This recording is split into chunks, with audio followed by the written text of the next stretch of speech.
Hello guys, let's do a quick OOTD to return back to Nepal. I'm carrying a handbag, wearing a top, shoes and a trekking bag. I will travel for 2 days non-stop, so let's go. मलाई बडा पानी बस स्टपसम्म छोड्नलाई चाहिँ mummy र aunty अनि बाबा चाहिँ जाँदै हुनुहुन्छ. यहाँ हुनुहुन्छ बाबा and this is me and my mom.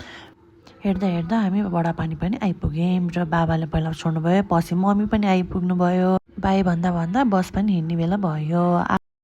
फर्किने बेला चाहिँ मम्मी हल्का इमोसनल हुनुभयो किनकि म एक्लै जाँदैछु नि त नेपाल, अनि त्यस कारणले चाहिँ हल्का इमोसनल भएर रोनु भएको थियो.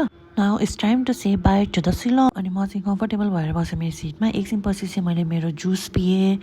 अनि जुस मात्र होइन, यहाँ चाहिँ एउटा ट्रिट अनि एउटा 1 बोतल पानी पनि दिएको थियो होइन. अनि त्यसपछि चाहिँ मैले मेरो स्विस रोल खान थालेँ होइन. It was very delicious. भित्रपट्टि पुरै क्रिमले भरेको थियो. Okay bye bye, see you tomorrow.